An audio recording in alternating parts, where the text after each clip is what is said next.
Good evening. I'm Professor Platias for the University of Piraeus and member of the Council of Foreign Relations in Greece.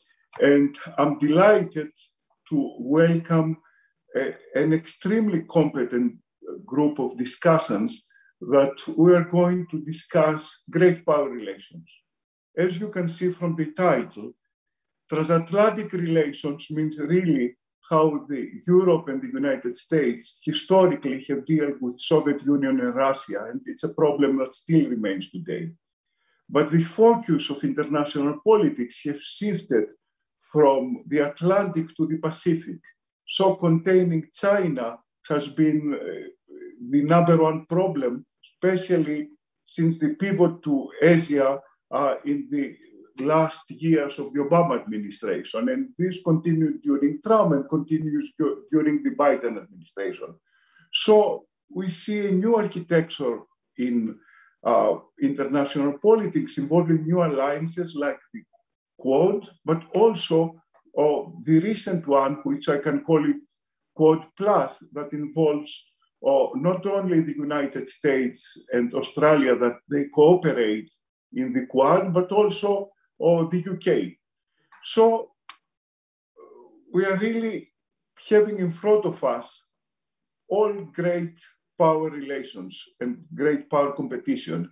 And there is no better group that can help us understand the complexity of this relationship than the one that we have in front of us. Let me start with Ambassador Pierre Dumont. He has been for 38 years ambassador of France. And after his retirement, he still maintained this honorary title, something that very few ambassadors manage to do that. He has served in numerous posts, including French ambassador to the EU, to the European Union, French ambassador to Washington, and has held several key roles in the European Union. It's a long list that if I start reading it, it will take me 5 minutes. So he is really extremely well qualified to comment on all these relations, from transatlantic to deal with China and Europeans, how Europe sees the Indian Pacific. He will start his comments, and then we have 4 discussants that will bring different perspectives in the discussion.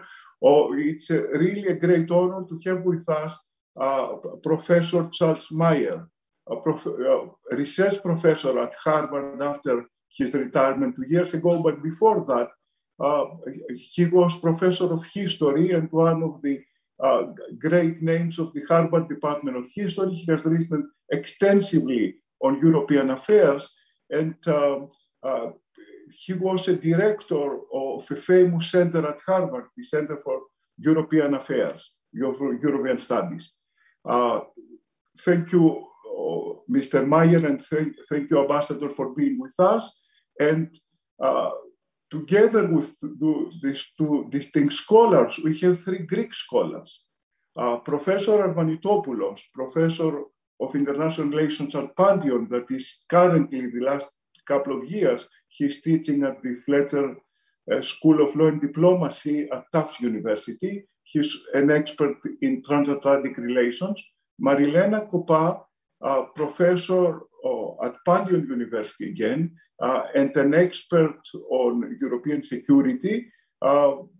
Professor Arvanitopoulos used also to be in politics. He's former minister of Educational Affairs, and Marilena Kopa also had 5 years involvement with politics, being a member of the European Parliament. So both of them bring the academic and the political perspective. And last but not least, Vasilis Trigas, that got his PhD from Tsinghua University, which we call the presidential university. So since the current elite of China has graduated from there, and he's currently teaching fellow and postdoctoral fellow in the famous Schwarzman College, teaching the future world elite that will deal with world affairs. And Vasilius is an expert on China's grand strategy, so will help us bring the Chinese perspective into the discussion. And with all this short introduction, I would like to ask the ambassador to give us his perspective in all this great power competition. Mr. Ambassador. Thank you, Professor.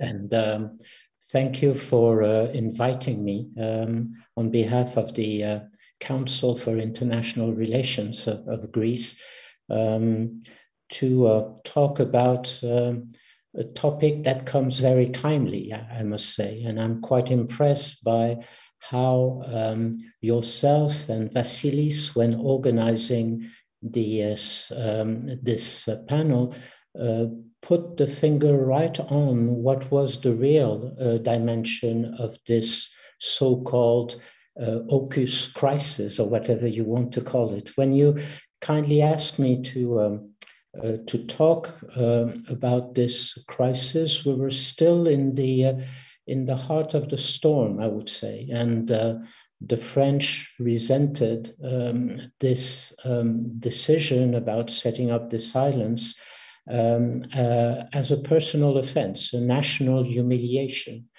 But interestingly enough, very quickly, the French changed their tone and went directly to what I think is the right topics at the center of the issue, namely the whole issue of EU's place and role in the Indo-Pacific, and maybe more importantly, the nature today of the transatlantic partnership as it is facing new challenges. It seems to me that this is what's at the heart of the issue today. And interestingly enough, at the end of their conversation, their phone conversation, both President Biden and President Macron insisted on that. The communique that came out after that phone call mentioned the three main dimensions of the crisis. One was more bilateral. It was about the US support for the French intervention in the Sahel. And by the way, a French intervention that has become now an EU intervention more than anything else. But then there was the insistence on the need to work together on the Indo-Pacific strategy and the contribution the EU could bring to that Indo-Pacific strategy.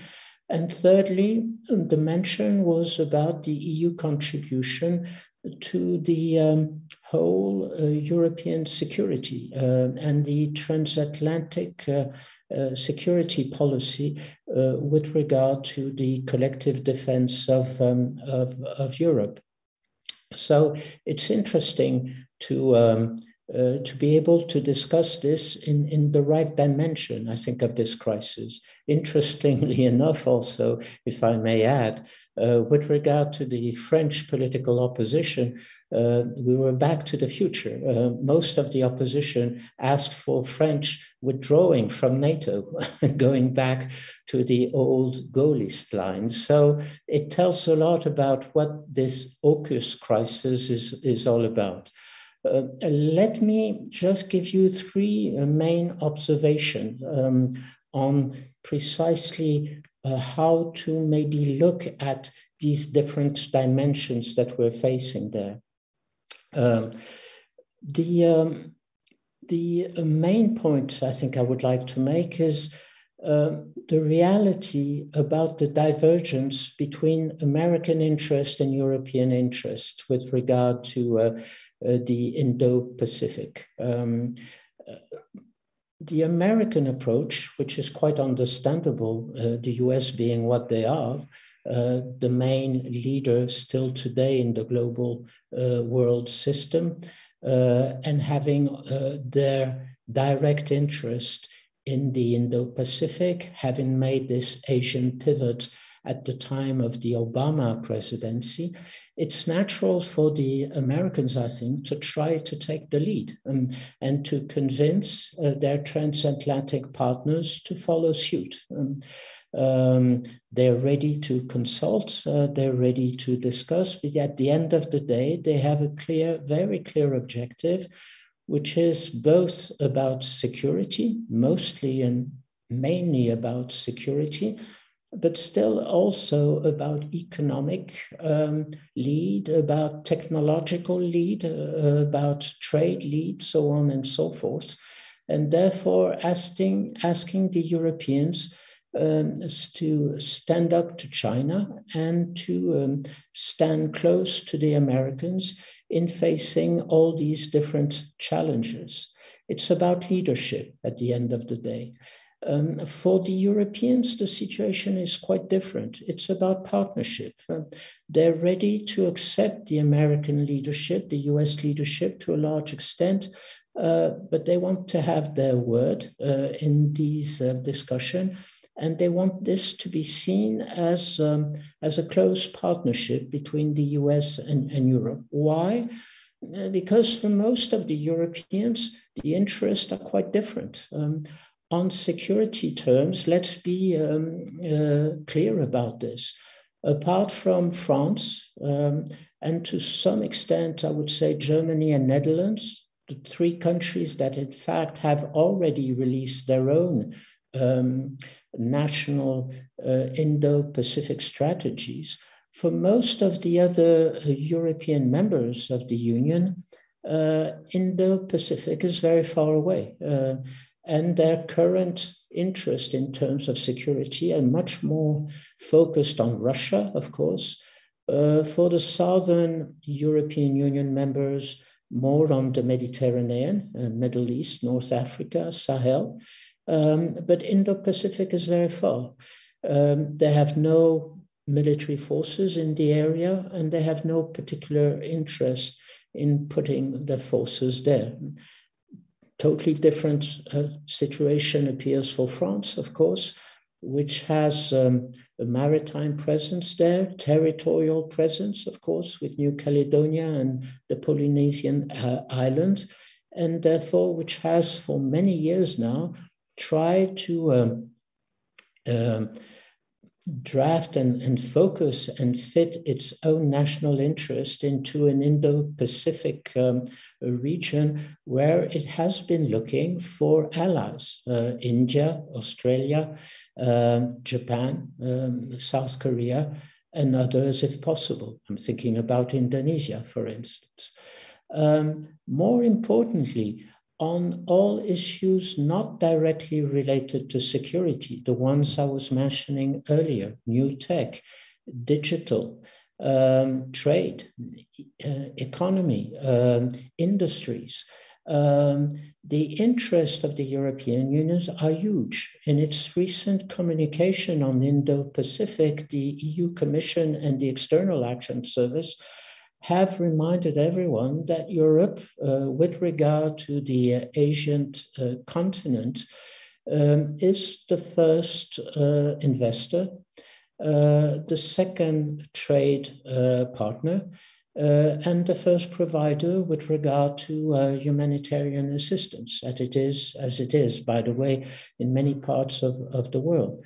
So there are keen, strong, direct economic interest for the Europeans to be present there and to remain a competitor and a partner if need be. And for them to appear as accepting to be behind the American leadership could be seen or perceived as one more example of the slow economic decline of Europe, which Europeans don't want to accept anymore. And I think the pandemic that took place now for the last year has put that very vividly in the center of the European mind more than ever before.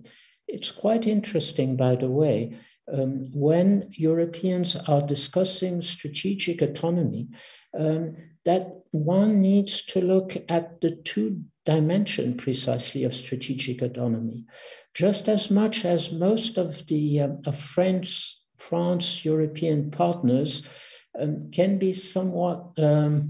can nourish, let's put it that way, some reservation about France's insistence and focus on the security autonomy of the European Union, because they just see it as one more example of France trying to distance the European Union from NATO, just as much as they have strong reservation about that dimension of strategic autonomy.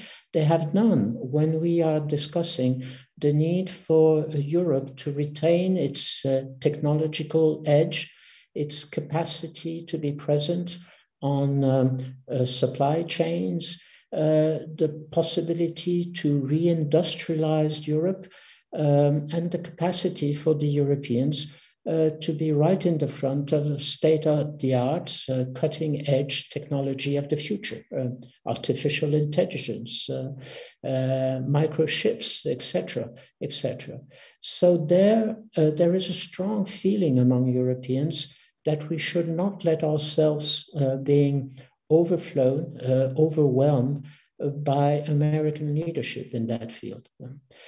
The second point I wanted to underline is that the problem with the transatlantic alliance for many years now, I think since the end of the Cold War, is that we only have one instrument when we are discussing a transatlantic relationship. It is NATO, which is, as we all know, a security instrument that was tailor-made for security matters. It is a military alliance related to the collective defense of Europe. And sometimes we have the impression that the NATO establishment and our US partners are trying to extend that role and to overstretch the role and the responsibility of NATO geographically and also in all different issues. And China, from that point of view, represents a major challenge, because this is where the US administration, the present one, the Trump administration also to some extent, are trying to push NATO into becoming a sort of new Western alliance against the whole threat around the world, not only Russia, as it was first of all figured out, but also against China and maybe against other threats that might appear. And for the government, I know best, the French government, of course, this is a trend and an evolution that is seen and perceived as something of a real concern, to put it in diplomatic terms. On security matters, we are ready to accept that NATO should discuss China, but only when Chinese threat is directly related either to the European territory because of its current investment in some sensitive sectors, or when it is related to the new challenges of European security, namely space or cyber. But to ask for NATO to become a major partner in the Indo-Pacific seems to us to be a bit overstretched, and there we have difficulty. As for the whole economic dimension, there we simply think NATO is not suited for that, and that it should be left for Europeans to defend their interest as they have done in the past with regard to our American partner through trade negotiation, new formats that we have invented during years, the Energy Council or Home Affairs Council, or the one that we have just set up, which is Trade and Technology Council. And there we think European members have to defend their own interest. And there is, I think, some strong recognition among the 27 member states that we need to discuss in full knowledge of our different divergence of interest, that we need to discuss together this. The third point is how to move forward, because it's all very well for President Biden and President Macron to say that we are going to try to find a nice way forward and dispel the confusion. But the fact that we may have diverging interests there, as I was saying before, means that the discussions ahead are going to be difficult. I think the US, in a natural way, will try to promote its leadership and try to convince European to follow suit. And of course, it will use its usual arguments. And the fact that, as we all know, the US protection against the Russian threat has some impact on the way some of the EU member states may react.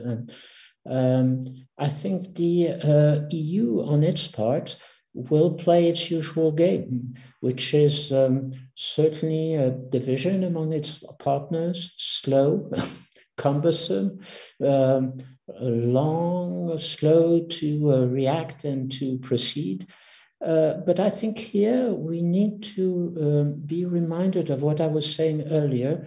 We are at the heart of some very important and significant EU economic interest in terms of trade, the future of our new tech industries, and the ability for Europe to remain a major tech player, technological player and partner in the world of tomorrow. And I think this is why this may be difficult. But what my last word I would like to say, and I apologize, Professor, for having been too long. My last word I would like to say is that let's not forget all the regional partners. Japan, India, South Korea, and many others I mentioned earlier on. They have also their word to say. And from what I can gather already in terms of the fallout of the AUKUS alliance and this incident or crisis or whatever you want to call it, is that many of them privately have been rather forthcoming in saying to the Europeans, you have to find your own voice in this confrontation because we understand the competition and we understand the need to stand up to China and to China's involvement in the whole maritime roads in the region, in its way of bullying around and pushing its way through. But at the same time, they would like to find themselves in the middle of a direct confrontation, and they would like to find a way out of having to choose between the US and China. And from that point of view, Europe can be a useful partner. And I think the Europeans have to understand that and have to play a more agile diplomatic game in the region by joining with some of these regional partners and trying to find a common ground there. I've been quite too long. I'll stop there, Professor, and I thank you for letting me speak. Thank you, Ambassador. I think you put a lot and very important issues on the table, from the divergence of geopolitical and geoeconomic interest, and also the different perspective based on different locations, how Europeans and others, they approach the Indian Pacific. Only a short comment, this kind of Anglo-Saxon, US, UK alliance that it fits with the alliance of democracies dealing with China, managed to alienate the only European power that has the will and ability, and it's also democratic, that wants to play a role in the area, France. So something went wrong in diplomacy, I guess, but that's your area of expertise. Let me now turn to Professor Meyer to give us an American perspective from somebody that follows European affairs for many years closely. Professor Meyer.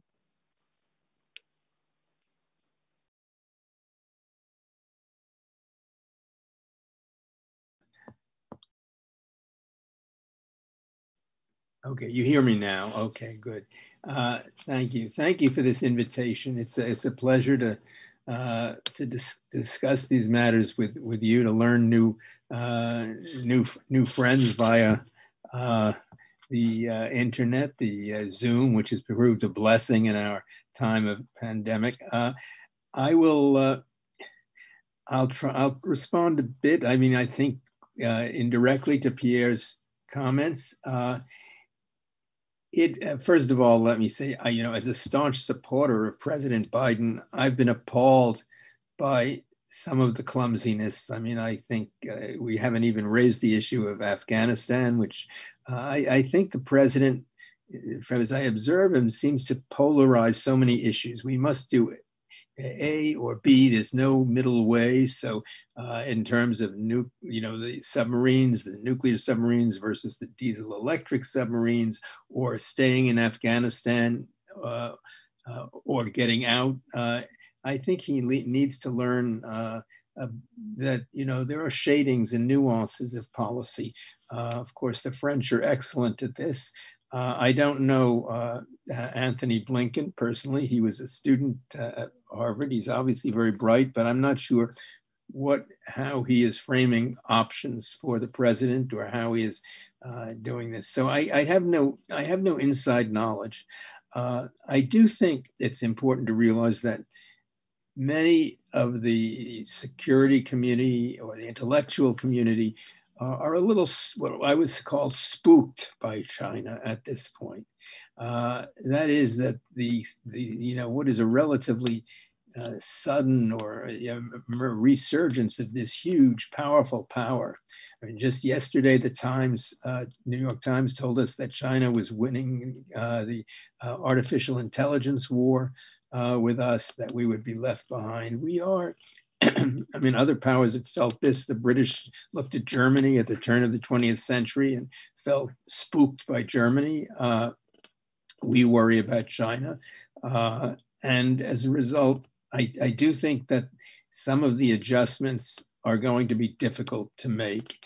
And it is not an easy, looking at the Pacific theater, the Asian, Indo-Asian, I would have put in the North Pacific as well. The two Koreas are a very sensitive area. China certainly does not, in a certain sense, China props up North Korea because it likes to have a power that will put its finger in our eye.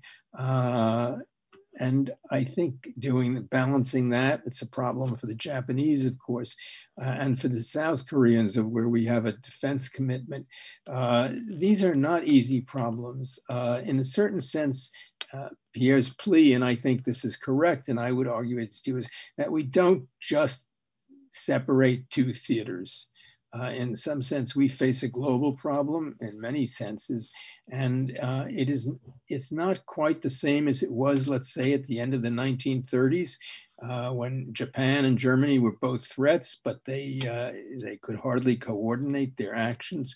This is sort of one very complex world, and I agree with Pierre.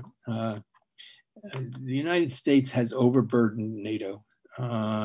We want help. The British are happy to say, oh, we'll take part in any little local war you choose to pursue. But in a sense, we can't use NATO constantly out of theater. It was a European alliance for a European problem. And so I agree there, but Europe has a problem with China as well. I think we have to do a lot at the same time. First of all, there is the nightmare scenario, which I believe we don't have an answer to. And it's the United States' problem preeminently. It can be France's problem, but I do think it concerns us. And that is, if the Chinese decide they will not shilly-shally with Taiwan anymore, if they insist that they want a more controlling relationship over that island nation now, how should we react? Is China something we go to Taiwan, an issue for which we will go to the brink? And I don't have a ready answer for that, but it's not an area that we will conventionally, we can make this a very punishing activity, but it will be punished for China to take over Taiwan, but it will be punishing for us as well. And nobody really wants to think about, I think, this doomsday scenario, but it is there and it is part of the China problem for the United States and of course for Taiwan, and of course it will be for Japan and India. My sense is that the EU has a role to play and it has trade and technology concerns. I do think if we could create, if, in a sense, the Indian, Japanese, these powers that think of themselves as trying to be neutral, I think they may have to engage themselves together in a collective security arrangement vis-a-vis China, and in which we would be involved. It would be up to Europe to decide how much it would wanted to participate in this. I must say France is, of course, we lean on France, the United States, to put it crudely, to keep much of Africa from exploding in security terms. It's more a threat of, it seems to us more a threat of Islamic groups often, but it's a great comfort to have the French willing to be in Mali. It's not a place we want to go anywhere. So I certainly would consult, would try and bring in the European Union more. I think it has to be brought in more. I do think that the counterpart of that is the European Union members do have to probably make a bigger defense contribution. In this sense, Trump was crude, he was brutal, but I think there's a continuity of policy issues here, and I don't see the Biden administration so different from the Trump administration. So if there is the issues that Europe will face are still tremendously difficult, especially with Ukraine and the areas close to the Russian border. So. My sense is perhaps there should be a type of new organism created for that would bring the European Union, the Indians and Japanese in a better functional relationship. China's a rational actor at this point. I don't exclude the possibility that China could have a major setback to its political and economic development. That has happened before with strong dynasties, and I think we are dealing in a certain sense with a strong dynasty. But one cannot bank on that, obviously, in policy making. And we have to learn, all of us, how to share global international politics with China, and hopefully lead it to into a path where it becomes an economic partner. I mean, you don't have to go far in Greece. I think probably that 20 kilometers down to Piraeus, and you'll find a Chinese presence. This would have been extraordinary 30 years ago. It's important, and I think how to utilize that, not see it just as a threat, but as, help China, in a sense, come into a type of more commercial and less strategic, less, power political type of thinking about this. I don't know. I mean, my own country, the United States, is in a very parlous political position, I believe. It's very divided. That division is not going away. There are, outside of New York, Boston, Chicago, and certain metropolises, I think most Americans are remain unconcerned until they actually face a military confrontation. So that I think the current president will have to, and his successors will have to do a sort of educational campaign. And, you know, if I were a European, I would, or French or German, who like to think that they're, in a certain sense, have been spared many of these problems. If I were sitting somewhere between Brussels, Paris, Berlin, Rome, I would tend to my own union. I think this is important, and I would tend to it as a security community as well as a trade and economic community, because I think it's going to be necessary. You know, we know China is not necessarily a friendly power. As a European, I would not know what the Americans necessarily will do next. I think you know, over the long years of NATO, 70 some years now, we've been amazingly faithful as a partner, but increasingly we have asked for help, and it's not excluded that you know, what is a pivot may be a retreat. I find the term pivot unfortunate, even though President Obama used it. I don't think we can afford to pivot. We have to be present in all theaters. I do believe in America's global mission. I don't think of it as the indispensable nation. I do think of it as an important one, and one with a two-theater presence, which it has by virtue of its geography. And I'd like to maintain it, but I also think we have to be politically modest. There's nothing in Pierre Vimon's presentation that I would not sign up for. Disagrees, and so probably a good European-American dialogue on the joint responsibilities in Asia would be important. But at the end of the day, I do think Americans are willing to think about really ugly confrontations which may come, and while the Europeans so far have, you know, been less willing to think about it, largely because the alternatives are so unfortunate. I think I'll stop there. I'm not sure I've instructed you much on American thinking, but Cambridge, Massachusetts has a certain special relationship in America and thinking what we think about. So, but I will, you know, happy to participate in the discussion that goes on. And I'm, you know, if Tony Blinken and Pierre Vimont can somehow get in a room together and figure out this, it would be great for all of us. Thank you. Well, thank you, Professor Meyer.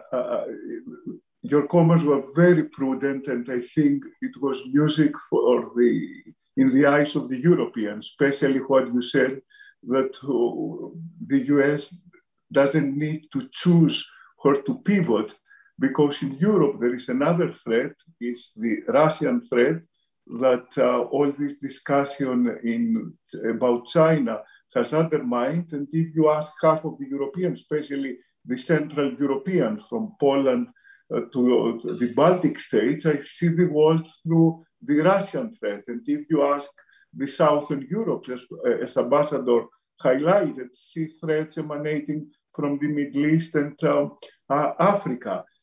So how to coordinate or make a division of labor, actually, on dealing all these threats, and by division of labor or placing certain zones that one has the upper hand, may be a way through coordination for the West to cooperate and not going through these unpleasant diplomatic exchanges that we saw after the Australian, UK and US alliance. Now, let me turn to Professor Vanitopoulos, really taking the point about Piraeus and the Chinese presence. You were a deputy in Piraeus, and the issue here is Greece or Europe actually have to decide between its geoeconomic and geopolitical interests? Konstantinos.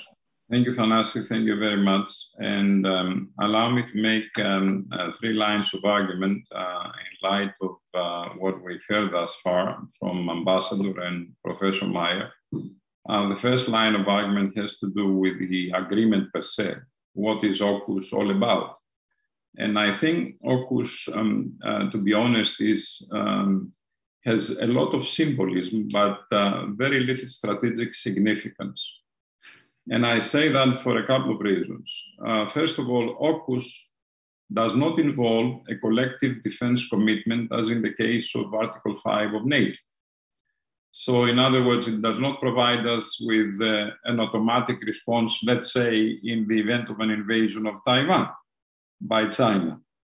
Secondly, it does not alter significantly the strategic configuration for a variety of reasons. Number one, the United States with Australia were already formally bound by a collective defense clause in a tripartite agreement with New Zealand, AUKUS. And of course, with the UK, they were members of NATO. But not only that, but the United States and Australia were together under a number of security and defense agreements, such as the Five Eyes, for example, that is all about sharing intelligence and involved also Canada and New Zealand and so on and so forth. So in terms of strategic significance, AUKUS does not amount to much. Having said that, were the French right to become infuriated by this agreement? I think they were, and they were for a number of reasons. Number one is AUKUS upstaged the largest arms agreement in France's history that amounted close to $56 billion, and that also came into an election year. And, you know, Tip O'Neill has said all politics is local. And in that sense, he was absolutely right. I mean, Macron is facing an election year. That's a big blow to him. And so that's number one. Number two, I think the argument that the ambassador made was an excellent one. And I think that AUKUS was a blow to France's Indo-Pacific strategy that has been developing for a number of years, and that France patiently tried to build partnerships with mid-sized powers in a Paris-New Delhi-Canberra axis. So that didn't take into consideration all the French policy in the area, and that was wrong. Thirdly, all this deal was struck in secrecy. It was done behind the back of the French. The French were never informed either by the Australians or by the United States that there was a process of parallel negotiations taking place. And that's something that is not supposed to happen between friends and allies. More importantly, I would say that this brings back the memories of Nassau Agreement and the ghosts of the Anglo-Saxon collusion. You know, you remember that in Nassau in 1962, the Kennedy administration was trying to solve the crisis with the Macmillan government because it had canceled the Skyball missile project. And to appease the Macmillan government, it promised them to give them the Polaris missiles, which was a much more advanced, technologically advanced system. And that, of course, infuriated de Gaulle, who 1 year later would veto Britain's entry into the EEC, making the argument that, you know, these Anglo-Saxons are always conspiring behind our backs. And that would be, you know, that would lead to the Gaullist policy of, you know, creating the independent French qualitative deterrent strategy, the Foster-Hub, and then eventually withdrawing from NATO's military structure. So it is no accident that, as the ambassador said, you see a revival of Gaullism on the part of the opposition. But thank God Macron was much more careful in handling the situation.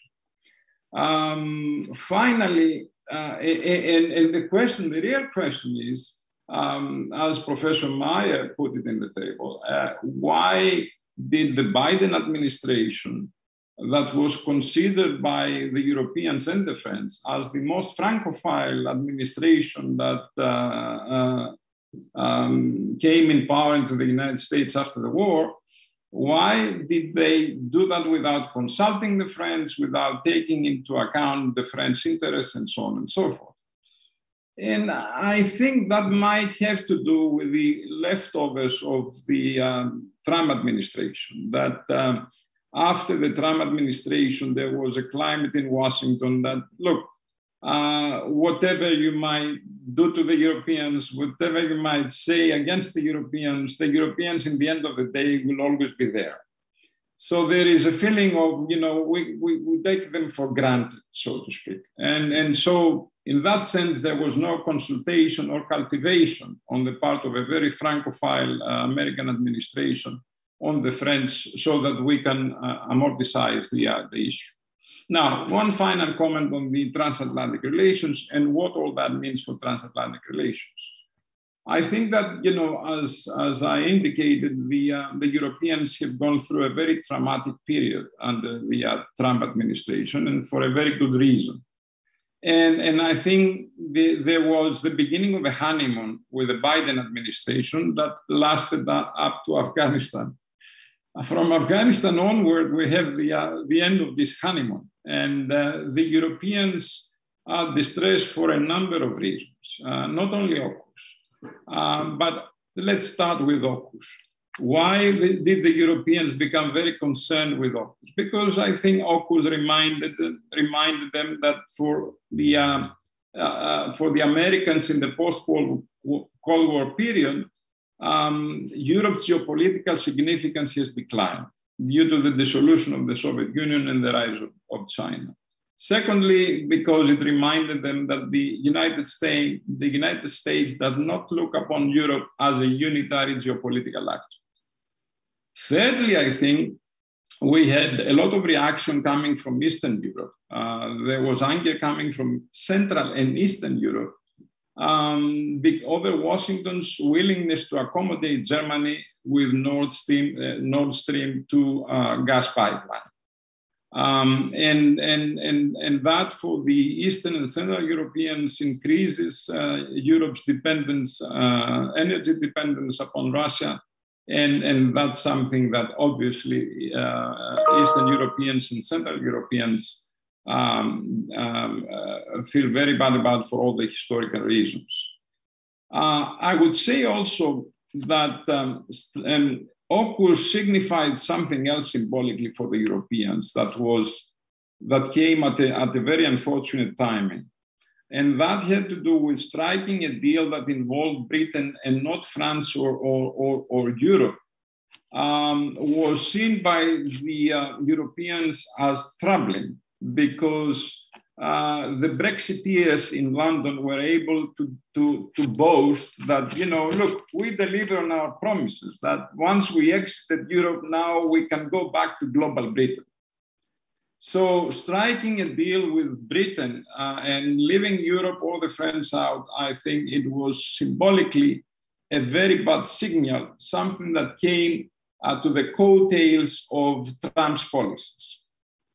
And I would say that after Afghanistan, after AUKUS, and the sense that the Europeans have started to feel that there is a continuity in American foreign policy, and there is no change. There is no real change under the Biden administration. I think that has sent shockwaves in the continent. And so there is this argument that took place under the Trump administration that, look, this is not about Trump, but we have to do with structural and deep changes in American society. And so be prepared that these changes are here to stay, and they're not going to go just with a mere change of an American administration. So more and more of the Europeans come to believe that America is changing. And Now, I come to the final comment that goes along with what Professor Meyer indicated, that the Europeans feel also that this sort of pivot to Asia is very short-sighted for a variety of reasons. First of all, because strategically, you don't give a regional response to a global challenge. So while you may be pivoting to Asia, China is pivoting everywhere. Is pivoting to the Middle East, is pivoting to Africa, is also pivoting to Europe. To come to your question about Piraeus, but not only Piraeus, about Italy, about all the bilateral agreements that it has made with many European countries. So you might be pivoting to Asia, but China is a global challenge. So the Europeans feel that America will be better off facing this challenge with a united transatlantic space, and they add to that you Americans come to Europe and ask Europeans to side with you on a variety of issues, on a variety of issue areas, to side with you on issues of technology, on issues of trade, on issues of human rights, and on issues of democracy when it comes to China. And then you diminish the value of the transatlantic space and you want to shift to Asia to face the rise of China by yourselves. Well, it's not going to happen. And only if the West as geopolitical actor remains united, will have a better chance of facing the multiple challenges placed by China. So I do think that going back to what Professor Meyer said, America does not have the luxury to just shift to pivot to Asia. It's not a regional power, it's a global power. And it has been for many decades the benign hegemon, so to speak. So it does not have the luxury just to pivot to Asia. And so in order to face the new global challenges that are put by revisionist great powers, revisionist global powers, it will have to foster a strong transatlantic relations. So in other words, whereas prima facie, the European continent seems to have lost its geopolitical interest, my argument is entirely the opposite, that Europe and the European continent is as important as it always has been, because if you have a divided transatlantic space, you end up with an isolated America and a vulnerable Europe. Only a united transatlantic space, West as a unitary actor, has a good chance of facing these new challenges posed by revisionist authoritarian great powers. Thank you, Konstantinos. Thank you. You also raised some very interesting points. I was hoping that you would bring a more hardcore realist American perspective in the discussion, and you brought European. So I have to do the American later on, because you can see the whole thing from a different perspective. Let me now turn to Marilena. I know, Marilena, you are an expert on European security, and deep in your heart, you love the European autonomy project. And let me be really blunt. We are talking about Indo-Pacific. You think that Europe has the will to play a role, and even if it had the will, it will have the capability, probably with the exception of France. I don't see any other country having the capability. And talking about the will, I don't see France and Germany, for example, being on the same page on how to deal with China. So in this kind of context that the previous speaker have outlined, what's the role of European autonomy? Thank you very much. And thank you to everyone for the stimulating discussion. I will answer your questions, but let me first start from an observation that after the unilateral moment of the US at the end of the Cold War, We are today, paradoxically, in a situation which is not characterized by multilateralism, but by minilateral deals in which different constellation of powers act together in different issues. The Quad, Japan, Australia, India, US, was the first of a series to come, and AUKUS is one other example. In fact, it's not that some analysts argue a new Cold War, but a series of adaptations. And why? Because for many states, NATO and the EU framework proved to be too much of a straitjacket regarding the new challenging global reality. And I think that in the future we'll be faced with a lot of new initiatives that would be this kind of constellation of different combination of states in different alliances. Let me now try to answer your questions. It's true that the EU has been working hard for its Indo-Pacific strategy, because it would be a proof of its vocation to be a global power, which is one of the declared goal of the EU. And the fact, of course, that practically on the same day AUKUS was presented, that proves that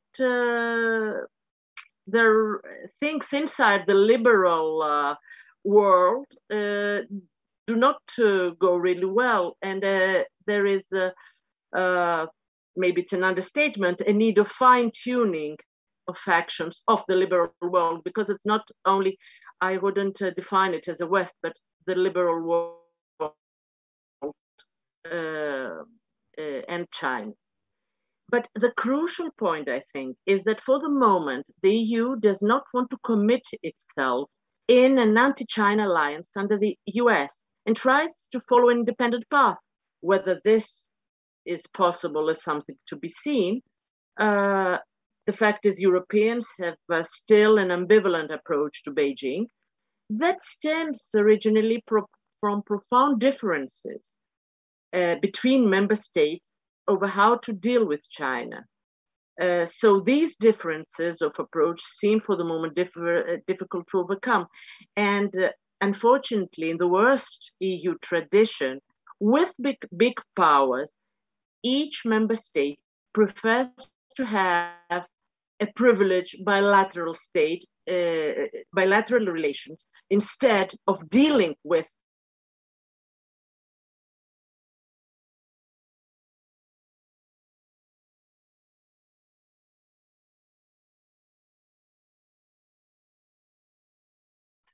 the problem is that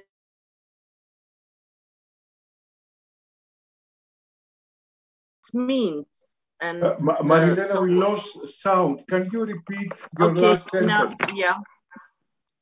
Can you hear me now? Can you hear me now? Okay. So what I was saying is that the member states do not seem to agree even on what strategic autonomy means. For the French president, it's an operational, military, political, industrial concept. For Germany, it's not the case. Germany preferred to deal with strategic autonomy only at the industrial level, and I think Ambassador is more of that idea. Technology, cutting edge technology, reindustrialization, and Germany went even to call through Annegret Kramp-Karrenbauer the French president's approach an illusion. So, of course, this whole rhetoric about strategic autonomy exacerbates even further the tension with the US and has at the same time a very questionable unifying effect among member states. One could say that it's rather a divisive concept in a time when all efforts should be invested in achieving tangible results at the capability level.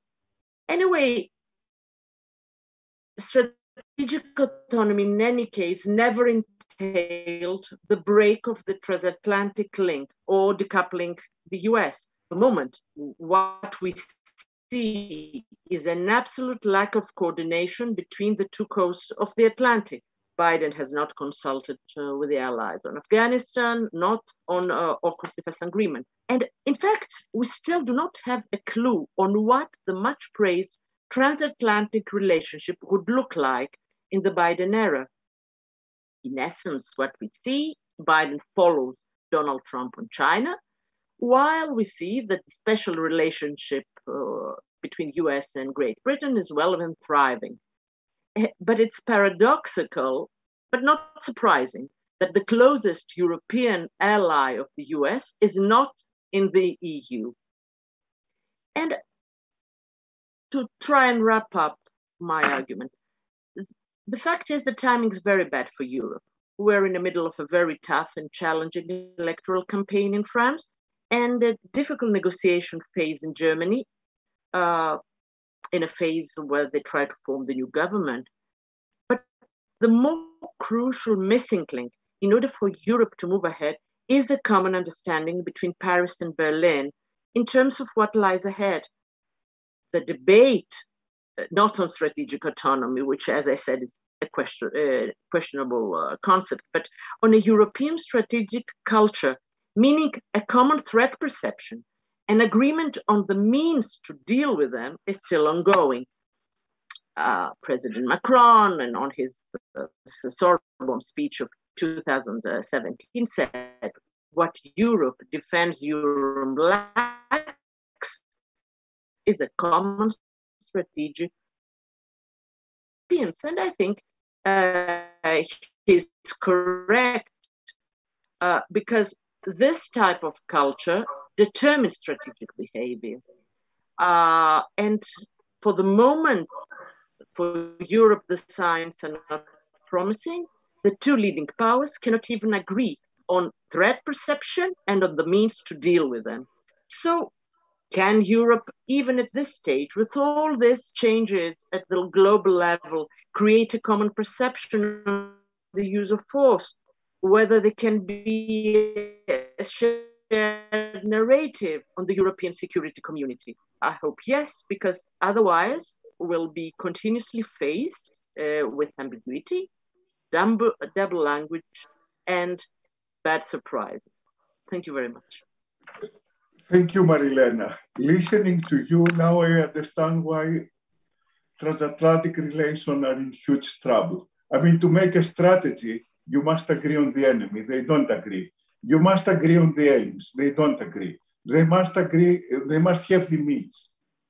So the Europeans, they don't have. And then they should agree on the ways. Completely, not even discussion. So all 4 dimensions of strategy doesn't exist. So in fact, maybe Trump and Macron that suggested that the NATO is dead and something is wrong on the transatlantic relations may have a point. Now let me shift to China, because China is the elephant in the room.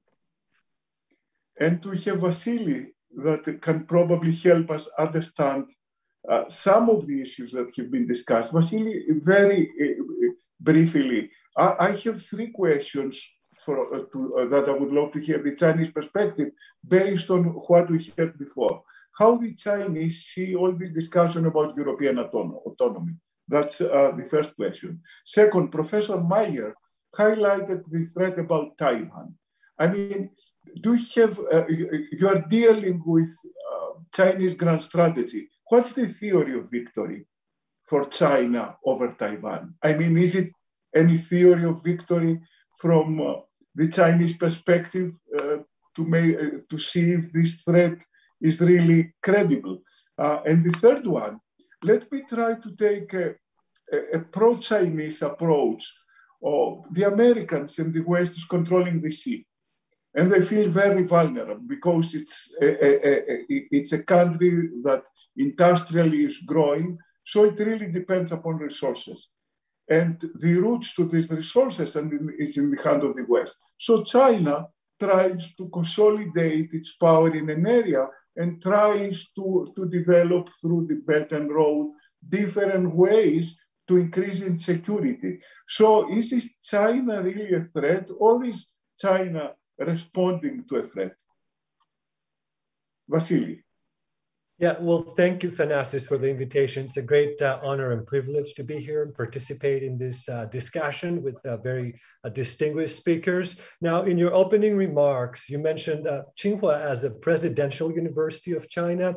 I would have to say if there is an institution in the world that educates presidents and elites, that's ENA, that's École Nationale d'Administration. So it's unrivaled. And I know President Macron has been trying to reform it. Okay, now talking about Chinese views about European strategic autonomy, I would like to incorporate that into the long-term grand strategic perspective. And so talking about China, China has a clear identity and a clear goal of what it wants to become. So by 2049, which is the centennial anniversary since the establishment of the People's Republic of China, China does not only want to be one of the leading nations, it wants to be the leading nation in global affairs. Now, coincidentally, 2049 is also going to be the unofficial bicentennial anniversary for the European Union. For exactly 2 centuries ago, one of our most, I would say, towering intellectuals, a thinker who was as French as he was Greek, I would say Victor Hugo, during the 1849 Peace Conference in Paris, promulgated his vision about the United States of Europe. And so no matter what the Chinese or the Americans think about European strategic autonomy, I think it's our own agency. It's our own political leadership in Europe that will understand that the European Union cannot really, individual European states cannot really compete with behemoths and like China and the United States on a national level, and instead pull their national resources into a European level and play the strategic game from a position of unified strength. Now, when it comes to Chinese views about European autonomy in particular, I think it's important to go a little bit back in time. The year is 1990. You know, the USSR in the ash heap of history, unipolarity becomes the new systemic configuration. And what the Chinese do is they invite 50 top experts, European experts, economists, political scientists in Beijing to have a conference and crowdsource the future of the European community back then. And so that conference comes up with 2 conclusions. Number one, it's highly plausible that the European community will be integrated in the years ahead. And number 2, and most important for China, that's a goal that the Chinese would support because the European Union would be an automatic balancer to the unipolar movement of the United States. So a multipolarity for China would be a conducive systemic configuration for their own national interest. So 1992 perhaps was the culmination of that optimism of European strategic integration, the Maastricht Treaty, the idea that we would have a monetary union, then we would have a fiscal union, and voila, ultimately a political union. But obviously, what the Chinese discovered was that the Europeans failed to act autonomously in the Balkans. And perhaps I would say the last time that the Chinese expressed optimism about European strategic autonomy was 2002, when our last great European statesman, Jacques Chirac, with his very smart Minister of Foreign Affairs, Dominique de Villepin. I know perhaps Pierre knows a lot about the inside stories back in 2002. So the French stood up against the unilateralism and the illegality of the neoconservatives and the Bush doctrine for the Middle East. But right after that, there was no continuity. And not only that, actually, Donald Rumsfeld and the Americans played the Europeans very well. They divided us, the idea of old Europe versus new Europe, right? And so the Chinese, since 2002, they have paid lip service to the perspective and the potential of an integrated strategic Europe. So Xi Jinping has visited Brussels as a head of state. If you listen to the public statements, it's all about European Union, very key project for Chinese national interest as well, supporting multipolarity. But when it comes to policies on the ground, the Chinese have cultivated bilateral national relationships with national capitals in Europe. And I would say right now, the most prioritized relationship is the one between Beijing and Berlin, which is quasi-strategic. They have everything there. You'll find technological engagement, you find industrial engagement, you'll find investment engagement. And so basically it's quasi-strategic. It's the most important bilateral relationship that China has right now in Europe. And so going a little bit back on European strategic autonomy, let me just stress here that no matter what China or the United States say about Europe, it all depends on our own agency. And so I believe that the recent development, the deal between Athens and Paris, the defense deal that was announced a couple of weeks ago, it's a very important development because it's not just about Greece. It's about European borders, it's about European strategic sovereignty. And if somehow the rest of Europe, particularly Northern Europe and the Western part of Europe, realizes that the Mediterranean Sea, it's our strategic underbelly. This is basically the region where the irregular flows of migration a couple of years ago almost detonated the European project. So if everybody realizes that that region must be stabilized, the Middle East and the Arc of North Africa, then I think the Greek-French deal can be a very good stepping stone that could attract other member states and support the ideal of a shared security goal and the ideal of a strategic autonomy. And let me conclude very quickly on the issues of Taiwan and China.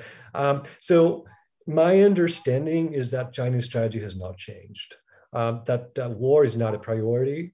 I think the vision of the mainland about national unification is something that will occur over time.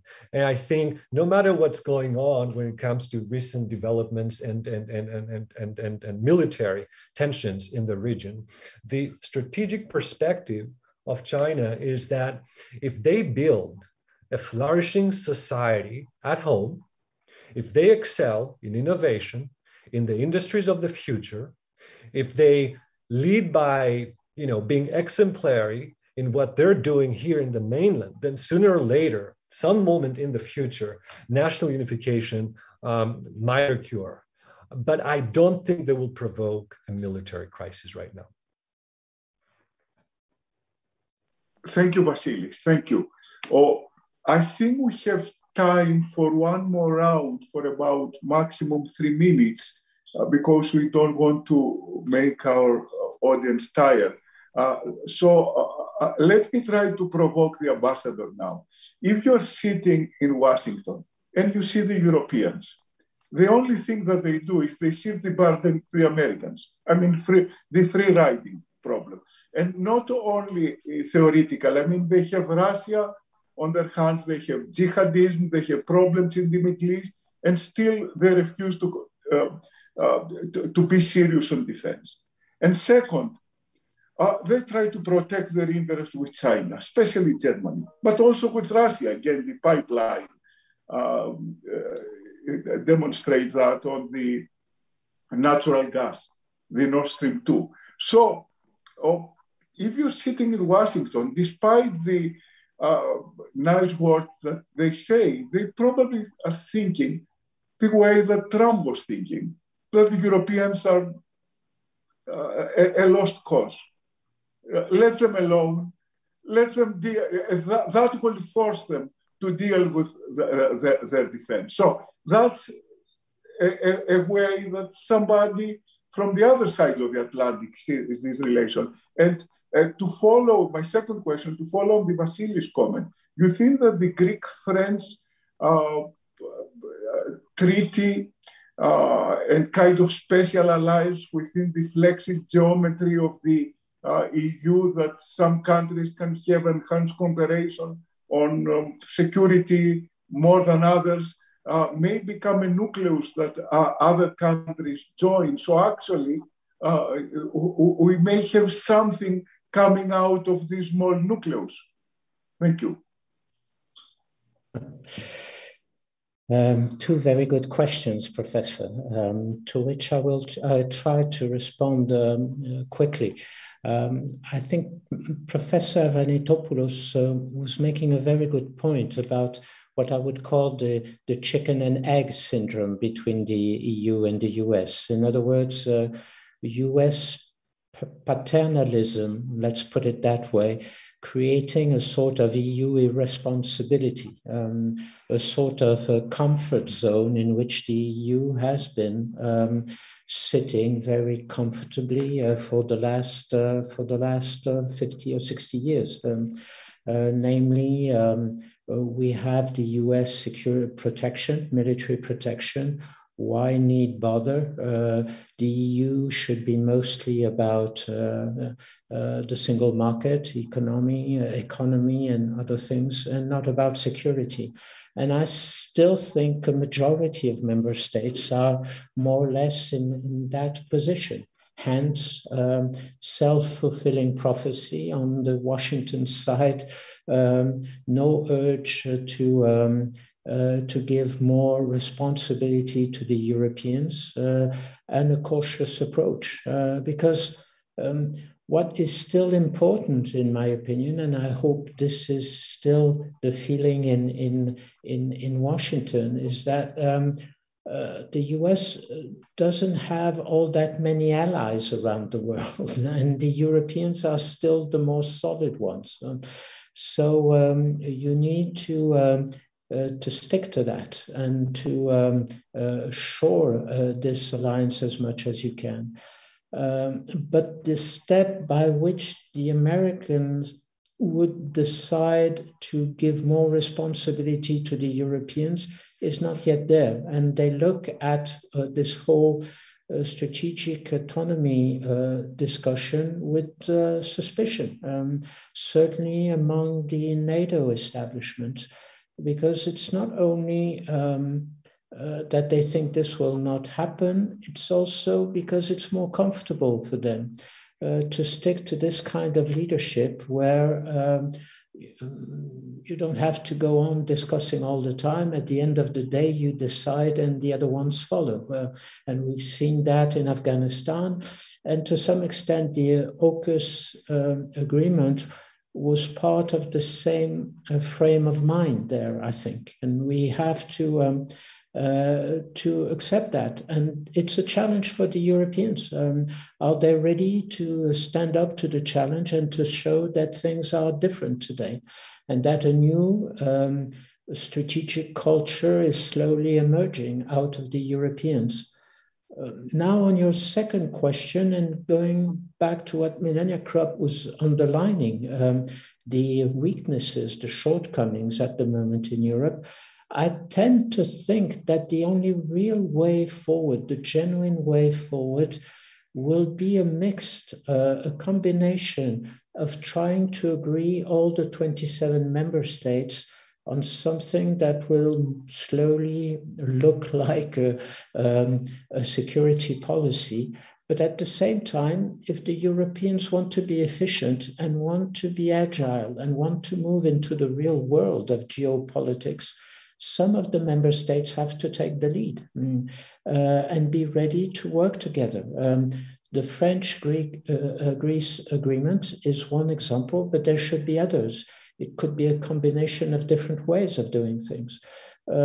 This French initiative of the European Intervention Initiative, where a little bit more than 10 member states have decided to work together, and interestingly enough, the UK is still part of that initiative in spite of the Brexit, is an interesting way of maybe adding deeds to words, which is all too often what is being criticized in Brussels, and rightly so. Yes, flexibility, core groups, bilateral agreements can be a way forward. But in order to keep all this together and to have a glue, what is always necessary is to keep the EU institution inside those different groups, agreements, whatever. It's to keep the EU institution in the loop, either by being informed or by being part of these groups and having their say in all of this. I think otherwise, a more flexible Europe runs the risk of division and progressive split. That could be very dangerous, of course. That's my point of view. Thank you very much. Professor Mayer, a lot of things that you have put in the tables were discussed. Would you like to add your closing remarks? Yeah, I find myself in the position of agreeing with every speaker, just about, and which indicates I see problems. I'll accept Vasilis's caution. I think we have to be aware of the possibilities of a military clash. They arise sometimes by accident. I think China plays a long game. The unification with Taiwan will proceed by one means or another over the next century, half century. They want the 100th year anniversary he didn't mention in 2049, of course, will be the anniversary of NATO, and we shall see whether it's still a viable institution. Looking at Europe, I do think Europe needs coherence. I do think it needs more of a strategic presence here. But, the EU is now involved in a major division over what its values are as it confronts Poland and Hungary in particular. And that's going to have to be sorted out, I believe, because it concerns the eastern frontier of Europe. Its relation to Ukraine and to Russia. The Germans, I think, really always hope and plan that, we don't have to think about ugly questions because trade is so important and our economy is so large and vital. And I would push them in particular. France, France is a reliable ally. And I think what I would like to see happen in the United States is that this reflex action, which sees any EU strategic enhancement aside from NATO, is seen as a threat. Our military has been trained that way. The comments are always the same. If the EU pursues strategic upgrading, the Washington or powerful actors in Washington will step in and say, this is divisive. It's at the cost of NATO. Europe is becoming its own power. And I think we have to overcome that. I think the Americans have to overcome that. We welcomed back in the 1950s the European initiative, the Schuman Plan, and then the treaties of Rome, because we understood it was a force for making Europe more viable in terms of economically, politically, but we are very leery about seeing it as a strategic actor, and I think that's something we have to overcome. Maybe it was Professor Kolpa mentioned, we haven't even discussed migration, which will continue, cannot help but continue to be a really agonizing threat for both Europeans who are good about it, and the United States, which is hardly good about it. Our refugee quota is miserable, even under the Biden administration. I think 25,000 refugees were committed to, but migration will continue. And for Europe, it will continue across the Mediterranean. And for us, it will continue across the Rio Grande. It can't help but continue because of the disparities of wealth and poverty. And I think this is something the Chinese are not really concerned about. Nobody's clamoring to get into China. But I do think it's an area where we should probably be discussing it together with the Europeans, because if we can come to some resolution, it will strengthen our relationship as well. We haven't mentioned Japan in this, or the Koreas in this discussion, but let's be realistic. Whether we've pivoted, I mean, if we're pivoting to Asia, which I deplore that phrase, but if we are keep paying attention to Asia, factoring in the two Koreas and Japan is going to be important. And at some point, it's possible that the Japanese will decide they need a nuclear deterrent, which of course will immediately throw a lot of flammable fuel onto the tensions in Asia. So it's a challenging moment. The best I could hope for is that somehow our administration, which I support, as we say, pulls up its socks and thinks things through much more seriously than they seem to have done in this last episode of AUKUS and then the French. We make alliances without regard to ideology in many ways. I mean, look at the Near East, the Middle East, where the so-called Abraham Accords are involved in alliance with, very autocratic powers. And to a certain extent, that's what happens with realpolitik, but it behooves us, I think, to weigh all these things. So, I would urge the Europeans to get together and think about their role, as Pierre Vimont has mentioned. But I would also urge the United States at this point, my colleagues in Washington. I've never had an iota of public influence. It's not been my métier, and nobody's ever asked me for it. But it does seem that we have to be more careful, and we are still a great power, and will be for a while. And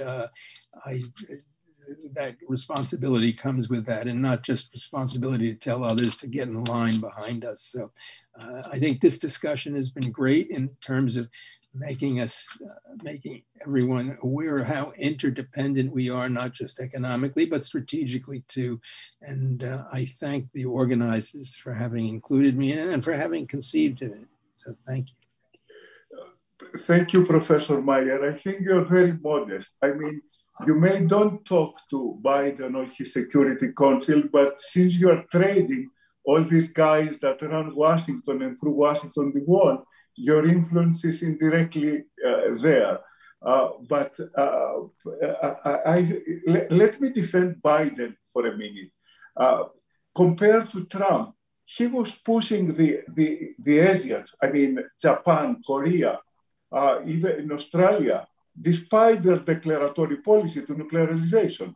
The only way that these countries, they don't go nuclear, is that the US show a commitment that it will keep its security assurances. Otherwise, these countries have a growing China, and if they're left alone, they have two options: either to appease China and bandwagon, or try to balance it, and the only way to balance it is by nuclear weapons. So actually what Biden is doing is decreasing the possibility of nuclearization in the area. But I think you're absolutely right on your comments that other issues than high politics, from migration to environment, are very important to tackle, and fighting even new institutions that are less threatening to deal with this problem. Konstantinos. Thank you, Thanasis. Just a brief comment on the issue of strategic autonomy. If you look at the French communiqué after the AUKUS agreement, the French mentioned that the pact only heightens the need to raise loud and clear the issue of European strategic autonomy. But more importantly, also the Germans, who are probably the staunchest transatlanticists, came out and made a comment to the effect that this is a wake-up call for all Europeans. So let's talk for a minute about this issue of strategic autonomy. I think strategic autonomy has come out as a policy due to a large extent on the European perceptions regarding American policies towards Europe. You might recall that under the Trump administration, Merkel came out and made the comment that we cannot depend on the Americans for our security anymore, and so on and so forth. So to a large extent, it is a response to what the Europeans perceive that is happening in America and American policy towards Europe. But to another extent, I think we have a different reality in front of us. Europe is not the western part of a divided Europe that came out of the devastation of the war. Europe is a prosperous and populous united Europe from the Atlantic to the Urals. And so I do think that this reflects a different geopolitical reality. Now, I do prefer the term strategic complementarity rather than strategic autonomy for a very simple reason, that I think that strategic autonomy is not feasible for the short term. It might be fine as a long-term strategic objective, but it's not feasible in the short term for all the reasons that Professor Coppa mentioned. And so I think what the transatlantic space is in need for is for a new pact, a new division of labor, so to speak, whereas the Europeans will contribute more to the defense expenditure of the alliance, will take up more military and other missions, and of course will have a larger saying in the decision-making process of the alliance. And in that division of labor, yes, America would have the luxury of shifting a little bit more to the Pacific, whereas the Europeans, the eastern part of the Western alliance, will be dealing with other challenges coming from Eurasia and so on and so forth. So we need a new strategic division of labor. But the term that I would prefer as a more realistic term would be strategic complementarity rather than strategic autonomy. Well, that's a very interesting definitional trick. Philosophers will do it that way, how you define things. And getting to the definition, I mean, the ambassador in his introductory remarks, Marilena, make a fascinating point that autonomy is really two things, not only on the military, but on technology, economic, and there is a consensus. So if this is true, actually, elements of the autonomy are here and are being worked. And then the question is how to extend this to other areas. But it's not a question yes or no, but it's something in between. Please.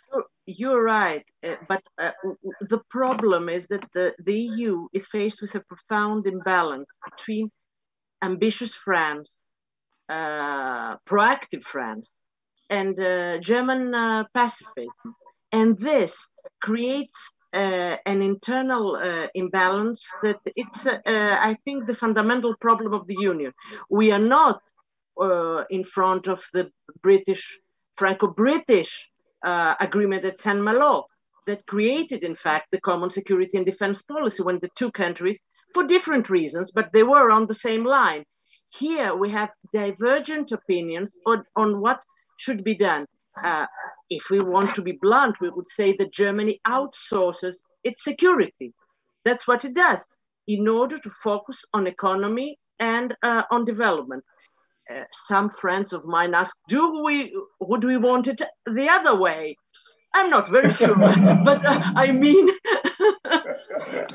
So it's very funny. We accuse the Germans from militarism and now for pacifism. Exactly.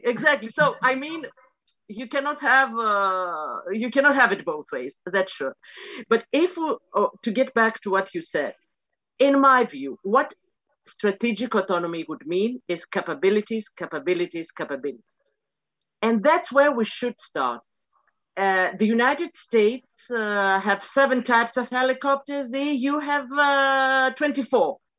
Could we agree on consolidation of our industry, on cutting-edge technology, on doing really research, development, and technology? That, I think, we could be doing in a wonderful way.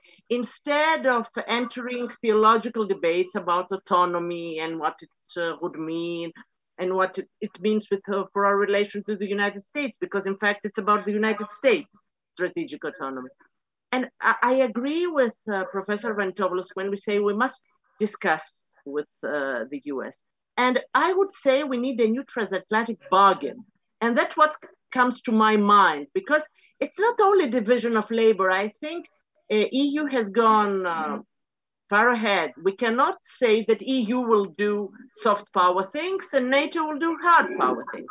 I mean, we should see again the whole picture and really discuss in an honest way, which we are not doing for the moment, our common future and our common goals, because we just react to day by day. We don't have a common transatlantic strategy. And that's why we have to negotiate, we have to discuss and get to a new bargain, transatlantic one.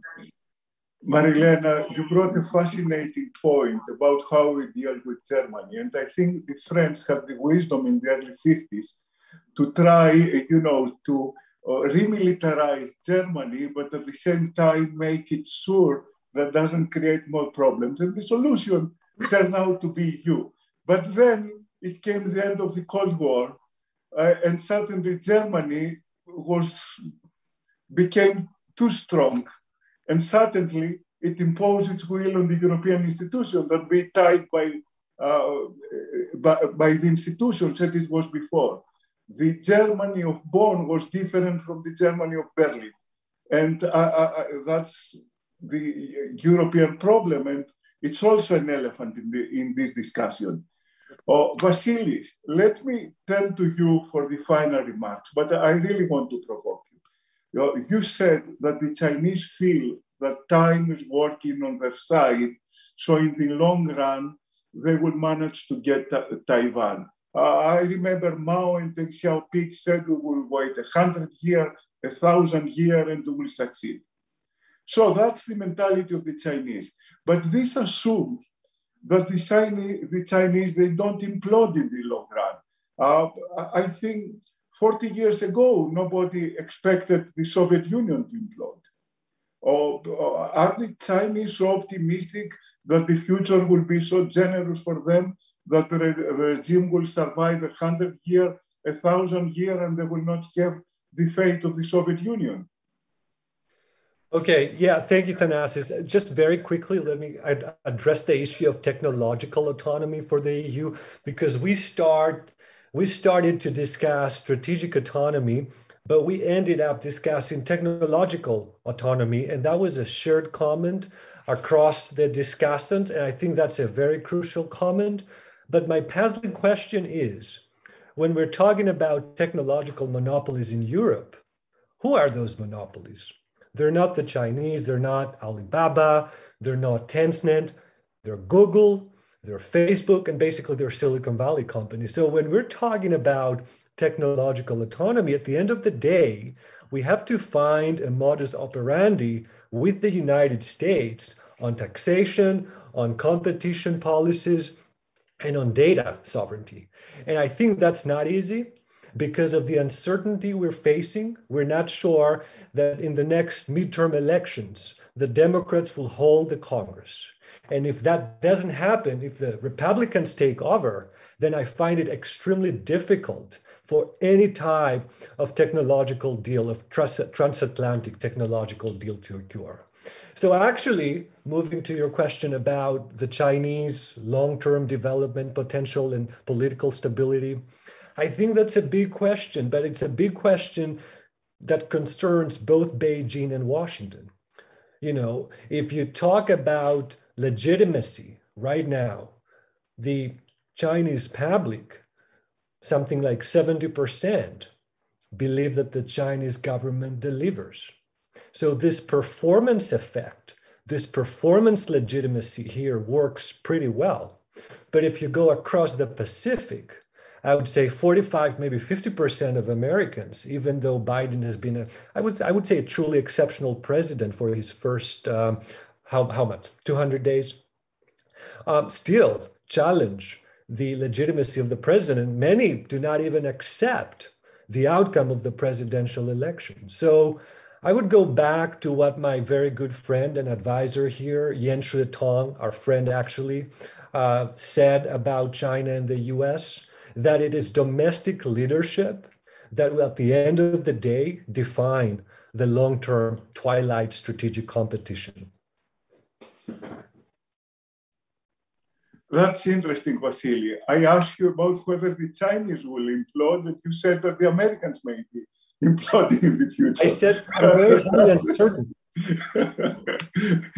That's a not response to my question.